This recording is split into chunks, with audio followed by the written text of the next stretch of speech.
Dear brothers, good morning, boys. Hope you guys had an incredible weekend and are ready for a big July 4th week here in the States, which is always a very fun time to be around here and full of celebrating and parties and lots of flags waving, and it is quite a spectacle.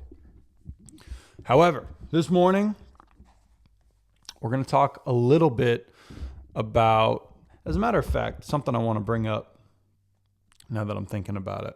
I was talking to a cat the other day, and we got chatting about this podcast and kind of, talking to men. And I kind of had the mindset that I had talked about, or the motto, I guess, of this podcast is bringing traditional values to modern men. And I still think that that is exactly what I want this to be. However, I kept thinking to myself that what I really aim for, one of my main goals with this, is that this is a morning fellowship that I get to have with all of you.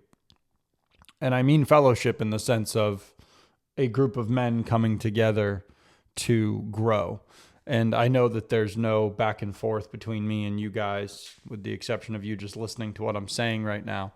But, one of my prayers recently has been that I want this to be a time of fellowship for us. And that is really going to be how I focus on this show, if you will, for the foreseeable future. Is I don't just want this to feel like I'm talking at you.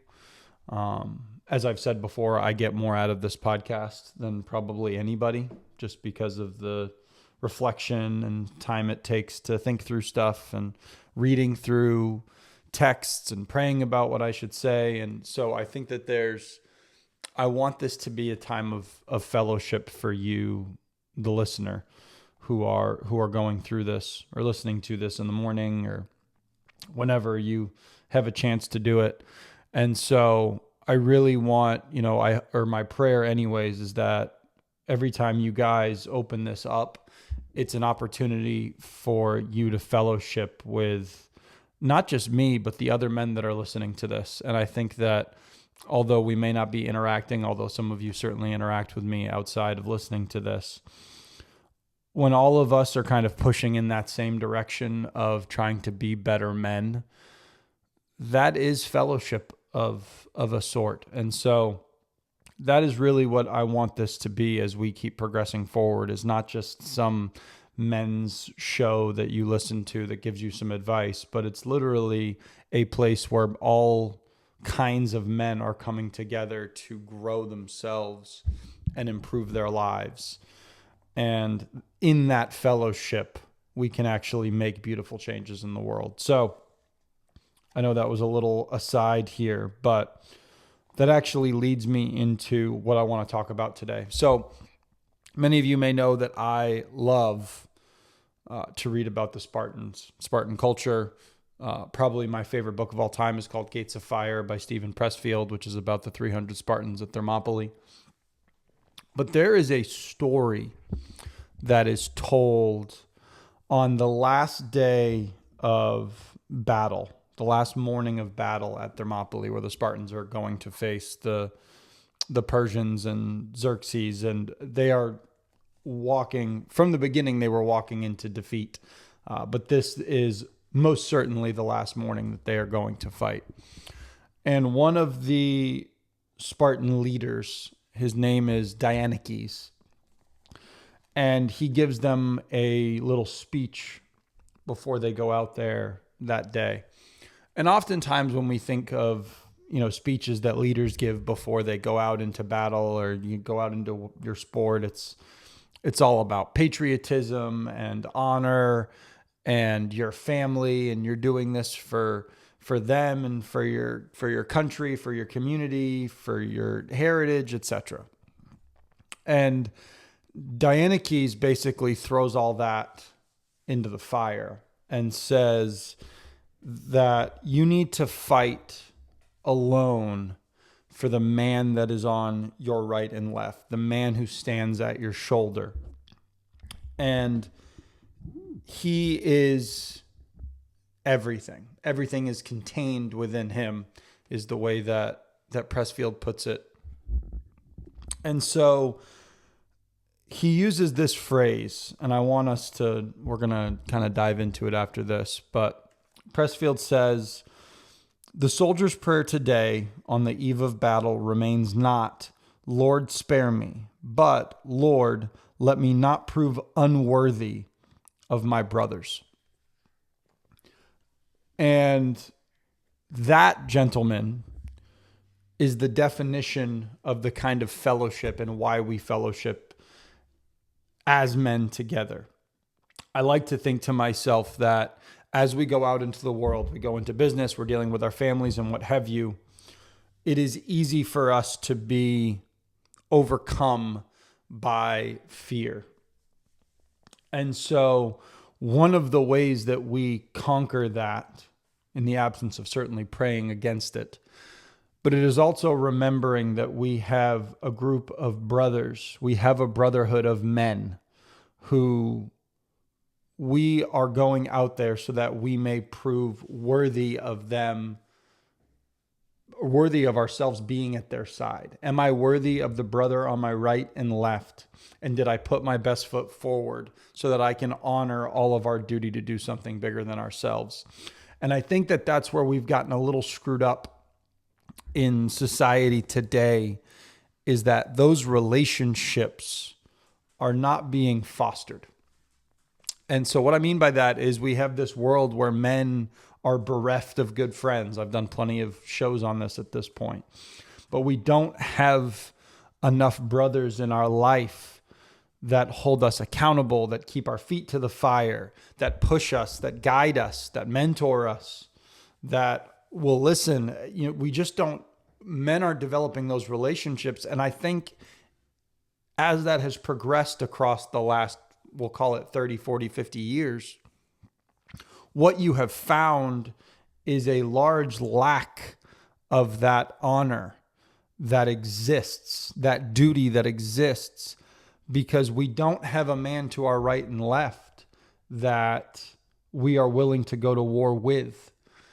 And so we end up putting all of our focus into the woman that is in our lives, into our children, into our jobs. And I'm not saying that those things aren't important and that you shouldn't be devoted to your wife or kids. Don't misconstrue what I'm saying. But what I am saying is that we are all, as men, in the same singular army, if you will. And our duty is to work and to keep, as we've talked about on here. I've probably said it every episode. And because of that, and we're not called to do that alone.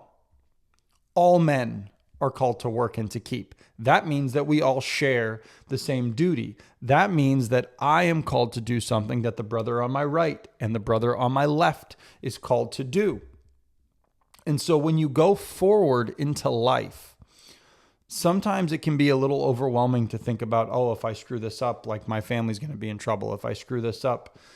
And there's not necessarily anything wrong with that, but one of the approaches that I've taken is, hey, I am going into, work today, right? I'm forward facing with clients, setting up new program, whatever.